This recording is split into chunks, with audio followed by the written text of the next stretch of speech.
hanya berlandaskan Engkau saja. Semua yang kami buat, semua yang kami miliki, semua yang kami tuju, hanyalah Engkau ya Tuhan. Terima kasih untuk pagi hari ini kami bisa beribadah kepada Tuhan. Engkau ada di sini, urapi kami semuanya Tuhan, untuk kami duduk diam, tenang mendengarkan firman-Mu. Saat Engkau berbicara bagi kami, urapi hamba-Mu dan urapi kami semuanya ya Tuhan. Kami rindu diberkati dengan kemurahan-Mu pagi ini. Di dalam nama Tuhan Yesus Kristus. Mari yang siap diberkati Tuhan, sama-sama kita katakan amin. Puji Tuhan. Silakan duduk saudara. Shalom. Shalom. Ada sukacita pagi ini saudara. Harusnya kita bersukacita saudara. Daud berkata begini dalam satu Mazmur, aku senang ketika orang berkata kepadaku, mari kita pergi ke rumah Tuhan. Adakah hati saudara bersukacita ketika Anda menghampiri Allah di rumah Tuhan pagi ini saudara? Nah, saya nggak tahu apa tempat kesukaan saudara, apa tempat favorit saudara, apa tempat yang paling sering Anda tuju, apa tempat yang paling sering Anda kunjungi, apa tempat yang membuat Anda betah berjam-jam di sana. Mungkin itu kafe, mungkin itu pegunungan, mungkin itu tempat-tempat kita menyalurkan segala hobi kita. Tapi ada satu tempat yang sangat berbeda dengan tempat-tempat yang lain. Tempat itu adalah rumah Tuhan, saudara. Sebab Alkitab berkata, lebih baik satu hari di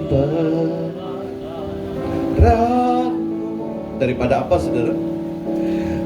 Daripada 1000 hari di tempat lain, memujimu, menyembahmu, memujimu, menyembahmu. Kau Allah yang hidup dan menikmati semua kemurahan. Saya selalu berdoa bahwa setiap anak-anak Tuhan akan memiliki hidup yang terpesona kepada Yesus. Setiap kali Anda mengingat Tuhan, setiap kali Anda menyembah Tuhan, maka bagian terbaik apapun yang ada dalam dunia ini seolah-olah tidak punya nilai di hadapan Anda, saudaraku. Nah, pagi ini mari kita melihat firman Tuhan. Kita akan membahas tentang ibadah kita kepada Allah. Ulangan pasalnya yang ke-11, ayat yang ke-11 sampai dengan ayat yang ke-13. Ulangan pasal 11. Mari perhatikan ayat ini saudaraku. Buka Alkitab saudara dari Ulangan pasalnya yang ke-11, ayat yang ke-11 sampai dengan ayatnya yang ke-13. Kalau saudara sudah dapat, nah saudara perhatikan. Saya akan baca ayat ini bagi saudara. Dikatakan oleh firman Tuhan seperti ini. Tetapi negeri kemana kamu pergi untuk mendudukinya ialah negeri yang bergunung-gunung dan berlembah-lembah, yang mendapat air sebanyak hujan yang turun dari langit. Ayat 12. Suatu negeri yang dipelihara oleh Tuhan Allahmu.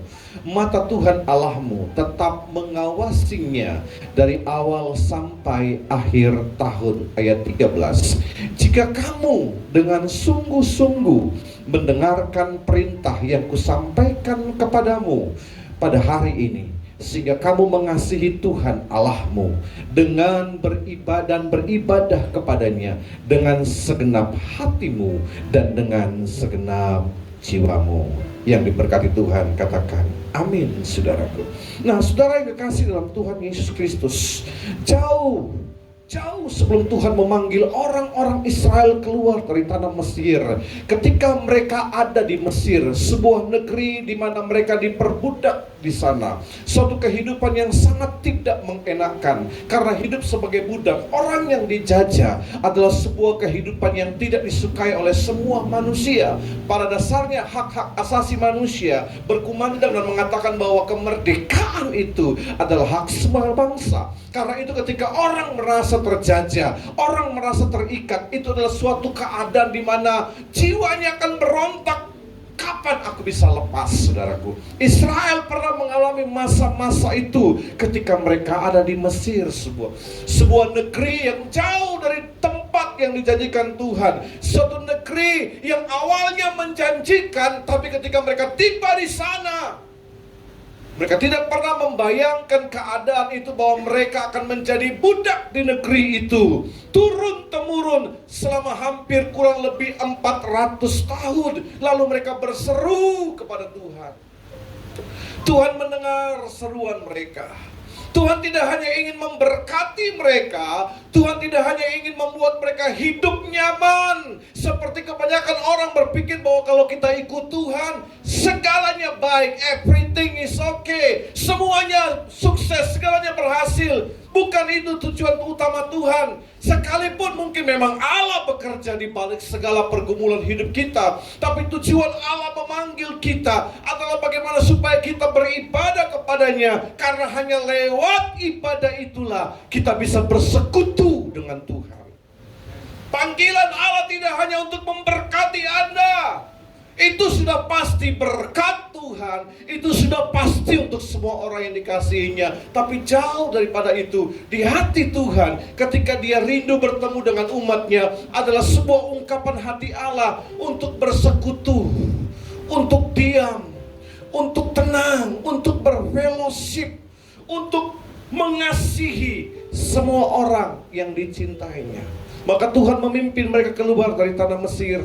Ketika Musa menghadap Firaun dan berkata, bangsa ini harus pergi untuk beribadah kepada Allah, untuk menyembah Tuhan. Firaun ngomong gini, di sini kan juga bisa, di Mesir juga bisa. Tidak, di sebuah tempat di mana ada kebebasan, di sebuah tempat di mana Allah bisa mencurahkan berkat dan kemurahannya. Dan masuklah mereka di sebuah tanah yang dijanjikan Tuhan, sebuah tanah perjanjian. Saudara, Tuhan bilang dalam ayat yang ke-13, mari kita perhatikan sama-sama. Ayat 13 dikatakan begini, jika kamu dengan sungguh-sungguh mendengarkan perintah yang kusampaikan kepadamu pada hari ini, sehingga kamu mengasihi Tuhan Allahmu dan beribadah kepadanya dengan segenap hatimu dan dengan segenap jiwamu. Di dalam kitab Maliaki pasal 3 ayat 14, ayat renungan hari ini, kalau Anda baca di grup WhatsApp jemaat saudaraku, maka Anda akan melihat tentang ibadah. Di situ dikatakan ada banyak orang berkata bahwa ibadah adalah sesuatu yang biasa. Ada banyak orang berpikir bahwa ibadah adalah sebuah kesia-siaan. Apakah untungnya kita beribadah kepada Allah? Nah, banyak orang dari zaman ke zaman punya cara berpikir yang seperti itu. Orang berpikir bahwa Tuhan yang butuh saya nggak butuh Tuhan. Saudara, sering kali kita berpikir bahwa kalau kita pergi beribadah, oh Tuhan butuh saya. Sehingga kita berpikir bahwa ibadah adalah sesuatu yang tidak begitu urgent dalam hidup kita, tidak begitu penting dalam hidup kita. Hari ini saya akan mengajarkan saudara bahwa ternyata ibadah adalah kunci di mana kita bisa mendapatkan berkat daripada Allah, saudaraku. Kalau kita beribadah dengan segenap hati, cara berpikir kita itu harus diubah. Di dalam 1 Timotius pasal 4 ayat 7, Paulus berkata kepada Timotius, latihlah dirimu untuk beribadah. Mengapa kita harus melatih diri dalam hal beribadah? Sebab ibadah itu mengandung janji. Ibadah itu berguna dalam segala hal hidup kita, saudaraku. Tuhan paling tahu bahwa ketika Anda beribadah kepada Tuhan, itu adalah waktu Tuhan merestorasi hidup Anda. Itu adalah waktu Tuhan mereformasi kehidupan Anda. Itulah adalah waktu di mana Tuhan merevolusi hidup Anda. Itu adalah waktu di mana Tuhan mengubah seluruh kehidupan Anda. Sebab ketika si pencipta kita bertemu dengan ciptaannya, maka di situ terjadi sesuatu yang besar, saudara. Karena itulah pagi hari ini saya ingin mengajak saudara untuk melihat bahwa ada keuntungan-keuntungan yang Tuhan taruh pada waktu kita beribadah kepada Tuhan. Mari kita lihat dalam 1 Timotius pasal yang ke-6, ayat yang pertama sampai dengan ayatnya yang ke-8. 1 Timotius pasal 6, ayat pertama sampai dengan ayat yang ke-8. Keuntungan apa saja yang kita dapatkan pada waktu kita beribadah kepada Allah? Cara pandang kita yang diubahkan oleh Tuhan tentang ibadah akan membuat Anda melihat hati Tuhan, akan membuat Anda melihat maksud Tuhan. Why? Kenapa kita harus beribadah kepada Allah? 1 Timotius pasal 6 ayat 1 sampai 8. Katakan begini, semua orang yang menanggung beban perbudakan hendaknya menganggap Tuhan mereka layak mendapat segala penghormatan, agar nama Allah dan ajaran kita jangan dihujat orang. Jika Tuhan mereka seorang percaya, janganlah ia kurang disegani karena bersaudara dalam Kristus, melainkan hendaklah ia dilayani mereka dengan lebih baik lagi. Karena Tuhan yang menerima berkat pelayanan mereka ialah saudara yang percaya dan yang terkasih. Ajarkanlah dan nasihatkanlah semuanya ini. Jika seorang mengajarkan ajaran lain dan tidak menurut perkataan sehat, yakni perkataan Tuhan kita Yesus Kristus, dan tidak menurut ajaran yang sesuai dengan ibadah kita, ia adalah seorang yang berlagak tahu, padahal ia tidak tahu apa-apa. Penyakitnya ialah mencari-cari soal dan bersilat kata yang menyebabkan dengki, cedera, fitnah, curiga, percecokan antara orang-orang yang tidak lagi berpikiran sehat dan yang kehilangan kebenaran, yang mengira ibadah itu adalah suatu sumber keuntungan. Memang ibadah itu kalau disertai rasa cukup memberi keuntungan besar, sebab kita tidak membawa sesuatu apapun ke dalam dunia, dan kita pun tidak dapat membawa apa-apa keluar. Asal ada makanan dan pakaian, cukuplah. Nah, saudara yang kekasih dalam Tuhan Yesus Kristus, mari kita melihat pandangan Tuhan terhadap kehidupan kita sebelum kita membahas tentang ibadah. Ada banyak orang berpikir ketika dia hadir di dunia ini, maka dia akan hidup selamanya di dunia ini, saudaraku. Nah, saudara harus tahu bahwa itu adalah pikiran yang menyesatkan banyak orang. Kenapa? Karena ketika orang berpikir bahwa dia akan hidup selamanya di bumi, dia akan mengumpulkan semuanya di bumi, dia akan memuaskan seluruh kehidupannya di bumi, sehingga dia berpikir bahwa hidupnya akan selalu ada di bumi, menikmati semua yang ada di bumi, saudaraku. Satu hari Tuhan Yesus berkata, ada seorang kaya yang bodoh di Alkitab. Orang kaya ini memiliki semua yang ada padanya, semua kekayaan dunia ada. Lalu dia masuk ke perbendaharaan rumahnya, ke tempat di mana seluruh hartanya ada, dan dia berkata, hai jiwaku, bersukacitalah, bersenang-senanglah, nikmatilah. Sebab dia berpikir dengan banyaknya aset yang dia miliki, dia akan punya umur yang sangat panjang, dan dia bisa menikmati semua yang ada, yang dia miliki. Tapi hari itu Tuhan berkata, hai orang yang bodoh, hari ini juga hidupmu akan berakhir. Dan kemudian dia mati pada hari itu. Semua yang ada padanya tidak bisa menolong hidupnya. Tuhan menaruh kita di bumi dan memberikan segala apa yang ada di bumi ini hanyalah sebagai fasilitas hidup kita, supaya kita bisa dekat dengan Tuhan. Tapi iblis memakai fasilitas semua yang ada di bumi untuk mengikat hati kita dan menjauhkan hati kita daripada Tuhan, saudaraku.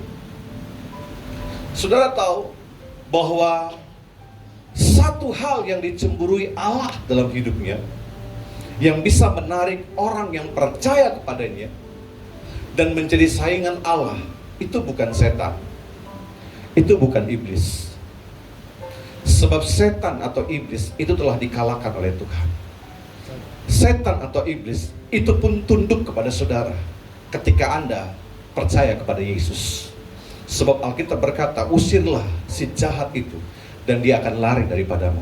Kuasa dalam nama Yesus yang Anda miliki itu punya power yang besar untuk mengalahkan si jahat, dan berkata, enyah, dalam nama Yesus, pergi.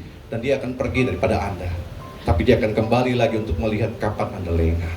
Tapi musuh terbesar atas kehidupan orang percaya itu adalah mamon.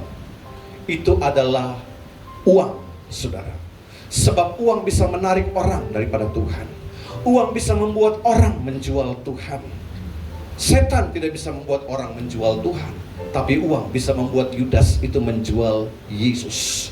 Uang bisa mengubah begitu banyak kehidupan orang dalam dunia ini. Kekayaan dunia ini bisa membuat orang berubah dalam 1 detik.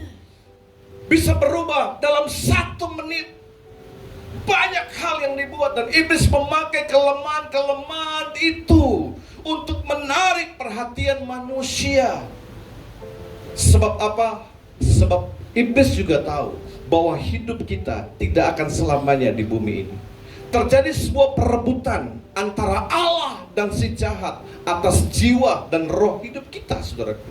Karena itu kita harus tahu bahwa kita sedang ada dalam sebuah pertempuran, sebuah perebutan. Kalau kita milik Allah, maka kita harus percaya kemana tujuan kita sebenarnya. Iblis tahu waktu Anda telah ditebus oleh Tuhan, waktu Anda percaya kepada Yesus, saat Anda mengakhiri kehidupan di dunia ini, Anda sampai ke tempat di mana Tuhan berada.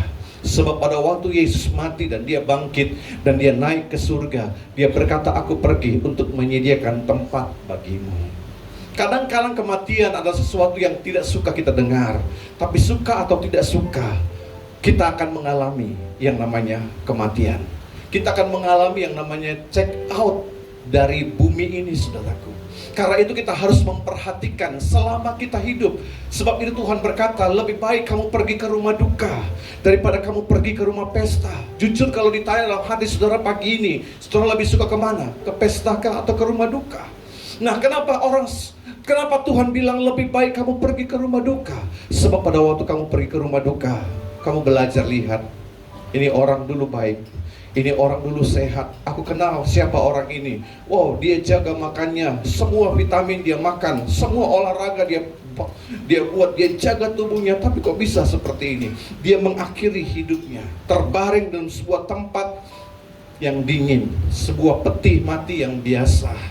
Tuhan bilang waktu kamu ke rumah duka, kamu akan lihat bahwa di sanalah ke akhir dari segala sesuatu yang hidup.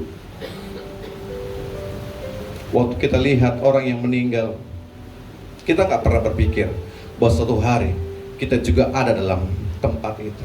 Iblis akan berusaha membodohi kita, berkata enggak. Sehingga sering kali ketika orang berpikir, orang berbicara tentang kematian, ada yang ngomong ini, jangan ngomong mati-mati, pamali, pantang.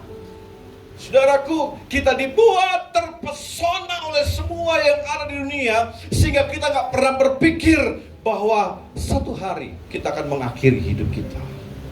Iblis mengecoh kita, saudaraku, dan dia akan membuat Anda terpesona dengan semua yang ada di dunia. Dia akan membuat Anda jauh daripada Tuhan. Dia akan mencuri Anda mendekat kepadanya dan membuat Anda terpisah dari kasih karunia Allah. Pagi hari ini saya ingin mengajak saudara, kenapa Tuhan rindu kita beribadah kepada Tuhan. Ternyata karena di ibadah itulah ada banyak keuntungan-keuntungan yang bisa Anda peroleh, yang bisa Anda dapatkan, yang dipersiapkan Tuhan bagi kita yang mengasihi Dia. Apa keuntungan-keuntungan itu, saudaraku? Dalam ayat 3 dan 4 dikatakan begini, ayat 4, ia adalah seorang yang berlagak tahu padahal tidak tahu apa-apa, penyakitnya ialah mencari-cari soal dan bersilat kata yang menyebabkan dengki, cedera, fitnah, curiga. Saudara, salah satu keuntungan daripada ibadah yang diberikan dalam hidup kita itu adalah mengikat tali persaudaraan antara kita dengan yang lain, saudara. Kenapa Tuhan rindu mengikat tali persaudaraan yang begitu kuat antara semua orang yang percaya kepada Tuhan, saudara? Sebab salah satu kunci untuk Tuhan mencurahkan berkat dari surga itu adalah di dalam sebuah kerukunan. Yang mengerti katakan amin. Dalam sebuah persaudaraan. Dalam Mazmur 133 berkata, sungguh alangkah baiknya Sungguh alangkah indahnya apabila semua yang bersaudara itu duduk bersama dengan rukun. Sebab kesanalah Tuhan memerintahkan berkat kehidupan untuk selama-lamanya. Waktu kita beribadah, waktu kita berfellowship, waktu kita berjumpa satu dengan yang lain, saudaraku, maka Tuhan sedang membuat kita mengasihi satu dengan yang lain. Nah, saudara, iblis akan membuat ada begitu banyak persoalan-persoalan yang terjadi dalam gereja, sehingga Anda akan melihat ada banyak orang yang mundur karena melihat begini, aku gak mau ke gereja lagi selama ada dia, aku gak suka dengan dia, aku gak mau dengan dia. Saya sebagai hamba Tuhan pernah diperhadapkan dengan sebuah pertanyaan, Pak, kalau dia masih ada, saya nggak mau ke gereja. Bapak pilih, dia atau saya? Wow, bingung saya, saudara.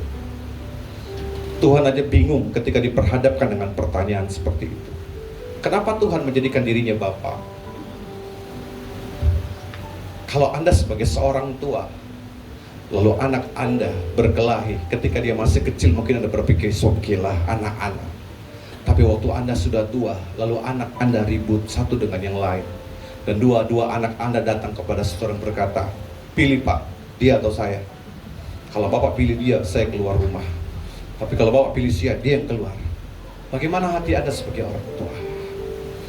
Gak akan mungkin kita memilih salah satu karena dua-dua anak kita.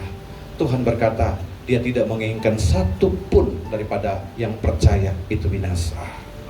Karena itu Tuhan mau, waktu kita beribadah, berfellowship, kita menjaga hati kita, dan kita mulai mengasihi satu dengan yang lain. Kalaupun mungkin ada benturan-benturan yang mungkin tidak kita sukai. Bukankah Alkitab berkata bahwa besi itu menajamkan besi, dan manusia itu menajamkan manusia. Ada banyak hal yang mungkin kita gak suka dari seseorang. Aku gak suka. Oh, dia suka nyinggung, apa-apa nyerempet ngomongnya. Kalau aku lihat dia ke gereja, hilang damai sejahteraku. Saudara yang terkasih dalam Tuhan Yesus Kristus, itu semua jerat daripada kuasa kegelapan yang menipu Anda supaya Anda terpisah dari kasih persaudaraan satu dengan yang lain.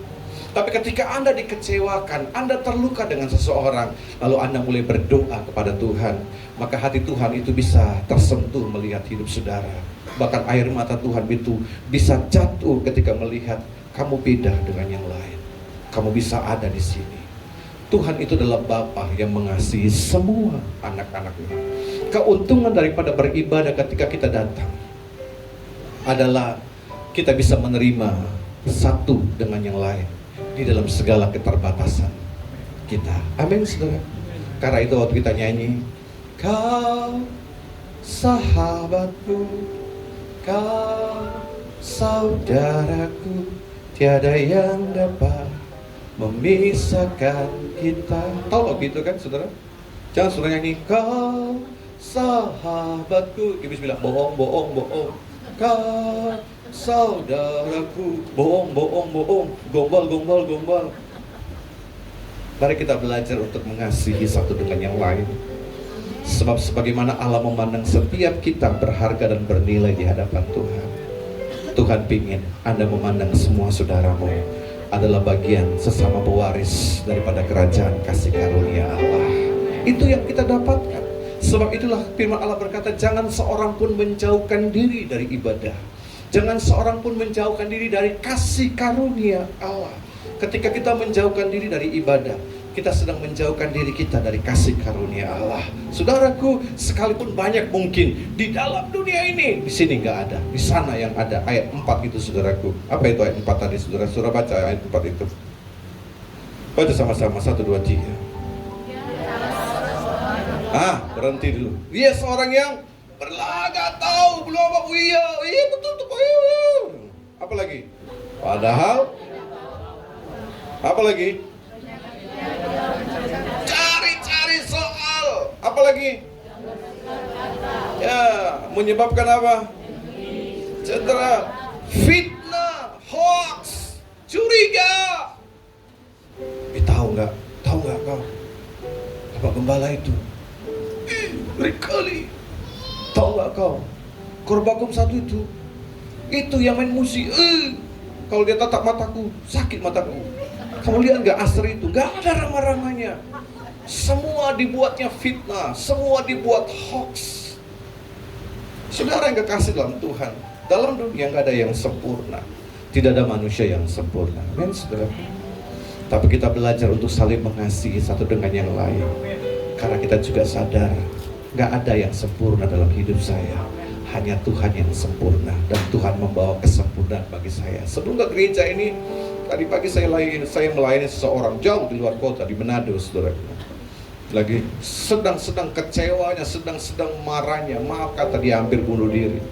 Pagi ini saya berkata, saya doakan dia sebentar. Maaf kalau saya harus ke gereja.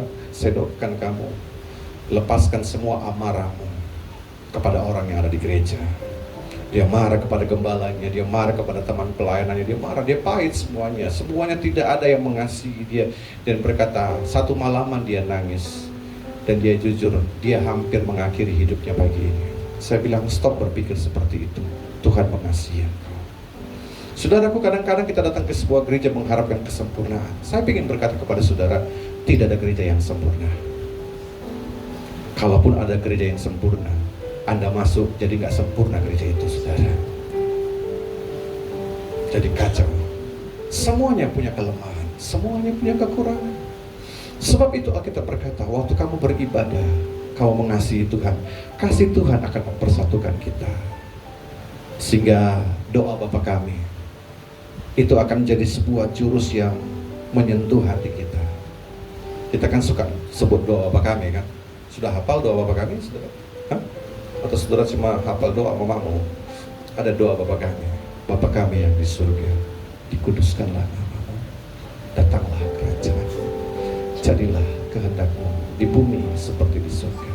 Berikanlah kami pada hari ini makanan kami yang secukupnya, dan ampunilah kami akan kesalahan kami, seperti kami juga mengampuni orang yang bersalah kepada kami. Itu poin penting, ditaruh di tengah-tengah daripada doa Bapa kami. Waktu Anda menerima pengampunan daripada Tuhan, Tuhan juga ingin melihat hatimu memberikan pengampunan bagi orang yang lain dalam sebuah ibadah. Sebab takaran yang engkau pakai, ukuran yang engkau pakai akan diukurkan kepadamu, kata firman Tuhan. Ya, berikanlah kami pada hari makanan kami secukupnya, dan ampunilah kami seperti kami juga mengampuni. Jadi poin pertama, keuntungan dari sebuah ibadah adalah kita menjadi satu dengan yang lain. Ada sebuah persekutuan yang terbangun. Dan ketika sebuah persekutuan terbangun, sebuah kerukunan terbangun, terbangunlah sebuah kesepakatan. Apa yang terjadi ketika sebuah kesepakatan terjadi? Maka apa yang kamu ikat di bumi, apa yang kamu sepakati di bumi, akan terjadi di surga. Tuhan memberikan, doamu terjawab oleh Tuhan karena sebuah kesepakatan, sebuah kasih terpelihara dengan baik. Yang kedua, apa yang terjadi? Keuntungan apa yang Anda dapatkan ketika Anda beribadah kepada Allah, saudaraku? Alkitab berkata bahwa waktu kita beribadah kepada Tuhan, Tuhan mengubah motivasi-motivasi yang salah di hadapan Allah. Ayat 5 berkata begini dalam 1 Timotius 6 bagian terakhir, yang mengira ibadah itu adalah suatu sumber keuntungan. Saudara, mari kita mengubah cara pandang kita, bahwa sering kali kita berpikir, saya beribadah supaya saya diberkati. Memang Anda pasti diberkati pada waktu Anda beribadah kepada Tuhan. Tapi waktu Anda datang kepada Tuhan, janganlah berkat yang Anda pikirkan. Ketika Anda beribadah kepada Tuhan, Anda lagi beribadah, mulutku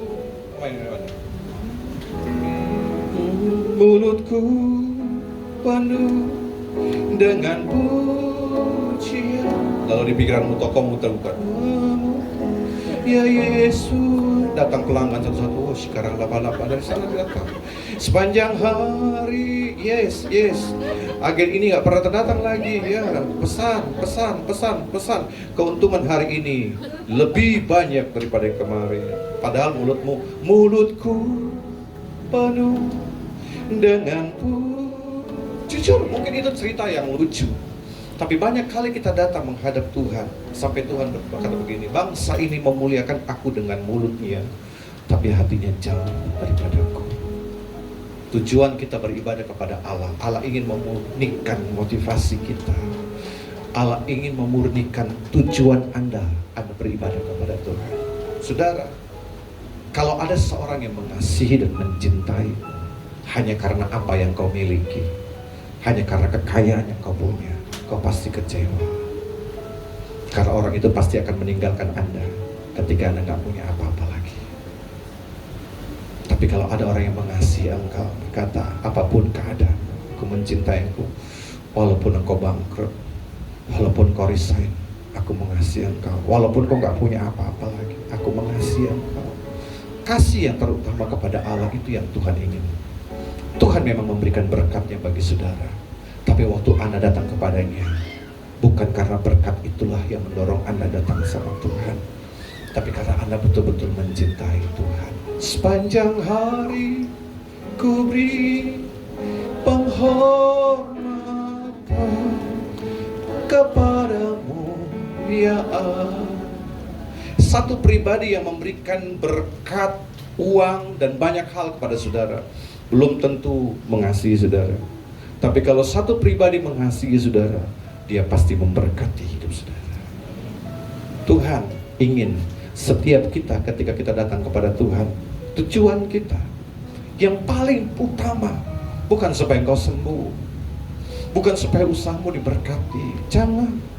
Tapi biarlah kiranya engkau semakin mengasihi Tuhan, engkau semakin mencintai Tuhan seperti Tuhan mencintai engkau, sehingga pada waktu kau mendekat ke tahta kasih karunia-Nya, Tuhan ubah motivasi itu, Tuhan siapkan semuanya, Tuhan berikan segalanya. Karena kalau Allah mengasihi kita, apa sih yang Tuhan tidak berikan sama kita, saudara?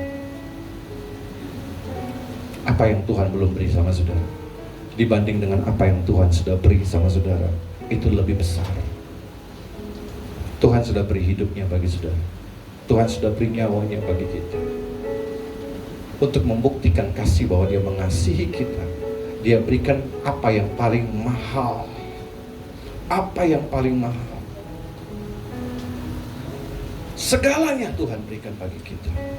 Sebab itu waktu Anda beribadah kepada Tuhan, Tuhan bilang, jangan pikirkan hal-hal yang duniawi. Karena itu Dia berkata, carilah dahulu kerajaan Allah dan seluruh kebenarannya. Tuhan janji gini, pasti diberkati. Kalau engkau mengasihi Tuhan, pasti diberkati. Lihat kiri kananmu, kamu pasti diberkati. Kamu pasti diberkati. Jadi kalau kamu nyanyi, ya, mulutku penuh. Siapa Allah pesan hari ini ya? Mujian. Oh, kok nggak lama lagi Bapak itu nggak datang lagi, nggak telepon dia. Rekening makin turun, Tuhan. Ya, mulut kita memuji Tuhan, tapi hati kita hanya memikirkan berkat jasmani. Kita bertobat hari ini, sehingga waktu kita datang ke rumah Tuhan, benar-benar saya ke rumah Tuhan karena saya rindu ketemu sama Tuhan.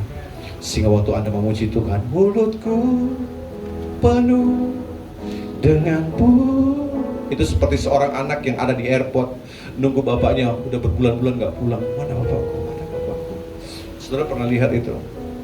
Kalau ada tentara yang berbulan-bulan pergi ke luar negeri, lalu dia pulang, coming home, lalu anaknya yang masih kecil dari jauh itu dia, tunggu, semua orang diperhatikin mukanya, sampai bapaknya nongol berkata, Diri.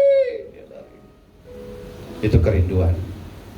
Bagaimana dengan kita waktu kita memuji Tuhan?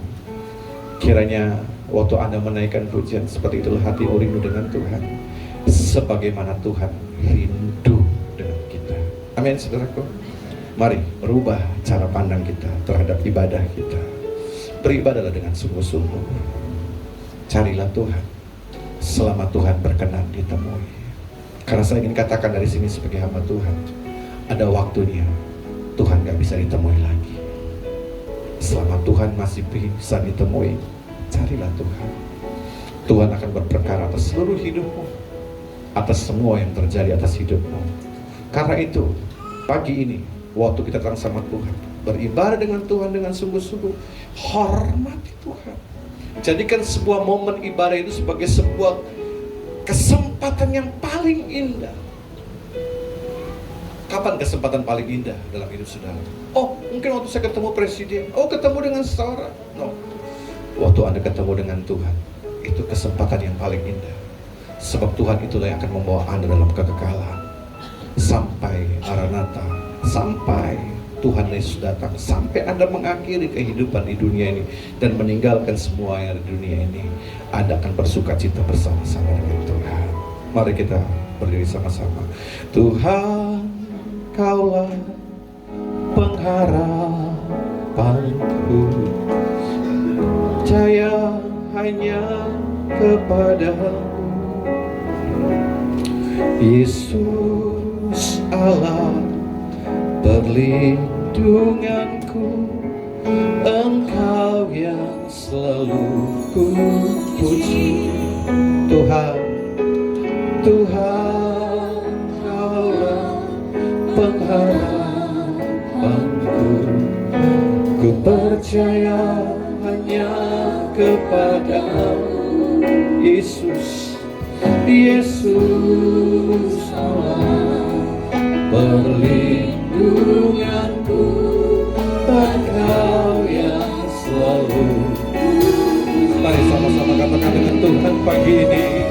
Mulutku penuh dengan pujian kepadamu, ya Yesus Tuhan. Sepanjang hari ku beri penghormatan kepadamu, ya Allahku.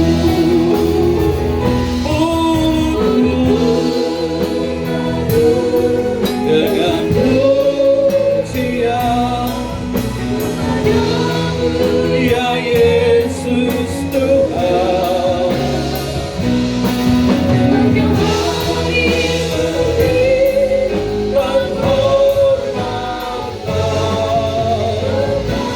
Mulutku penuh dengan pujian bagimu pagi ini, ya Tuhan. Mulutku penuh dengan pujian kepadamu, ya Yesus Tuhan. Sepanjang hari ku beri penghormatan.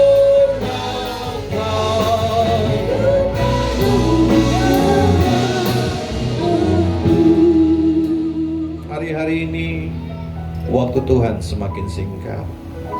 Bagaimana dengan hidup kita? Saya selalu berdoa di hadapan Tuhan. Ketika engkau beribadah kepada Allah, engkau punya prioritas Allah yang terutama dalam hidupmu, bukan semua yang ada di bumi ini.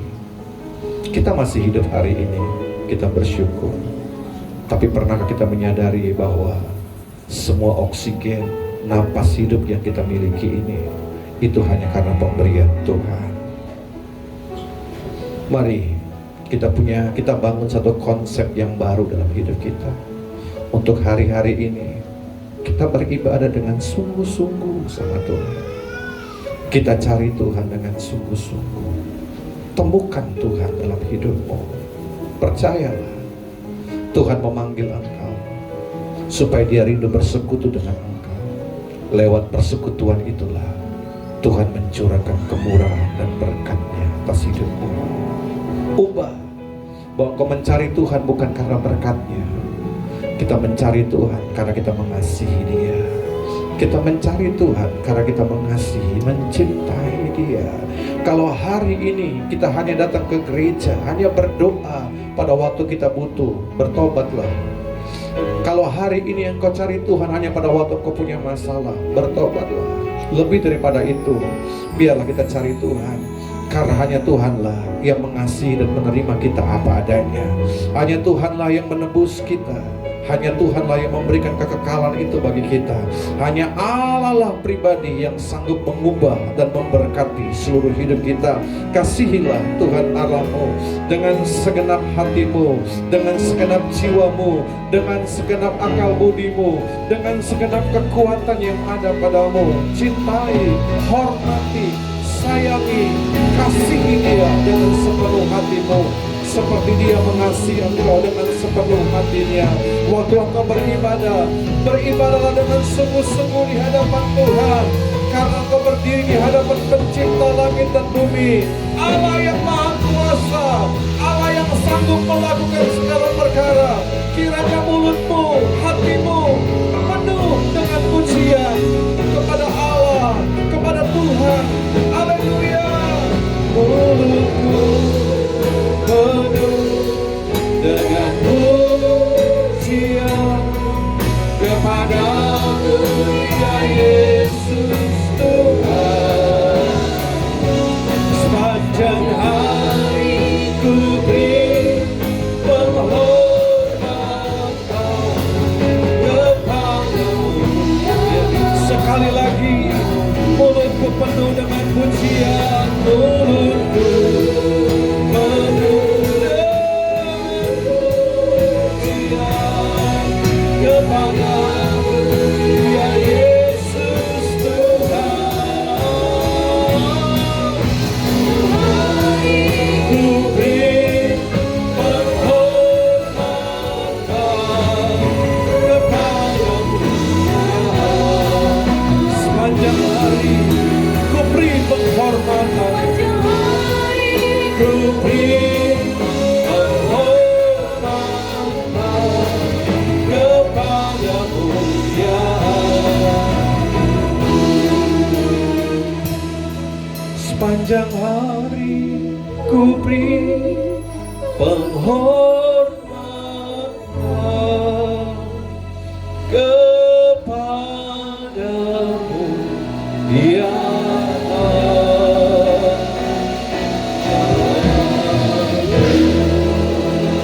terima kasih Tuhan.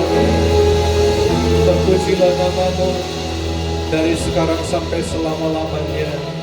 Kiranya firman-Mu yang singkat pagi ini mengubah cara pandang kami tentang ibadah kami di hadapan Tuhan. Diberkatilah kami semua pagi ini. Di dalam nama Tuhan Yesus kami berdoa. Yang diberkati Tuhan, sama-sama kita katakan amin. Silakan duduk saudara. Kita mendengarkan pengumuman saudara. Nah saudara, 2 minggu yang lalu ada beberapa jiwa yang sudah audisi untuk ikut pelayanan, dan semuanya akan dipersiapkan untuk melayani Tuhan. Nah, syarat utamanya ya sudah ikut audisi, yang kedua sudah harus dibaptis, saudaraku. Jadi bagi yang belum dibaptis, segera daftarkan kepada Bapak Gembala untuk supaya Anda dibaptis sebagai persyaratan untuk Anda bisa terjun dalam pelayanan. Tuhan memberkati kita. Pengumuman kita untuk minggu ini, saudaraku, ini penghujung minggu bagi kita yang ambil celengan pembangunan di awal bulan yang lalu, kita bisa bawa di minggu yang akan datang sebagai minggu yang terakhir, saudaraku. Nah, kemudian di bulan Agustus kita akan segera mulai ibadah-ibadah keluarga, family altar dan ibadah keluarga di minggu 1, 2, dan 3, saudaraku. Karena minggu keempat itu kita peruntukkan khusus untuk menara doa di Namuko. Jadi kita akan jadwal, dan jadwal akan segera keluar. Tapi saya akan hubungi Anda secara pribadi. Kalau Anda bersedia untuk rumah Anda dipakai, puji Tuhan. Ya, kalaupun belum bersedia nggak apa-apa, saudaraku. Nah, minggu ini kita ada doa malam di hari Rabu jam 7:30 malam. Mari sama-sama kita datang untuk menyembah dan bersyukur kepada Tuhan. Hari Sabtu ada doa dan puasa jam 10 pagi di tempat ini, dan minggu depan kita kembali berkumpul bersama-sama. Mari kita peduli satu dengan yang lain. Hari ini banyak jemaat Tuhan yang tidak bisa datang, ya ada yang sakit dan juga karena kondisi cuaca. Tapi mari kita saling menguatkan satu dengan yang lain supaya kita bisa bersama-sama kembali beribadah bersama. Tuhan Yesus memberkati kita semuanya. Kita akan memberikan persembahan kita, saudaraku. Pegang persembahan saudara bersama-sama pagi ini dalam ibadah saudara kepada Tuhan, yang kita berdoa. Tuhan, terima kasih untuk kebaikan-Mu, untuk anugerah-Mu. Pagi ini kami bersyukur karena Tuhan begitu baik bagi kami. Dan saat ini kami juga bersyukur untuk kesempatan yang Tuhan beri untuk kami datang bawa persembahan kami bagi Tuhan. Engkau melihat dari tempat yang Maha Kudus, memberkati apa yang kami bawa, ucapan syukur. Dan juga kalau adalah di antara umat-Mu pagi ini yang membawa milik Tuhan persepuluhan, Tuhan janji-Mu, berkat kemurahan-Mu jadi bagian seluruh kehidupan kami. Dengan penuh sukacita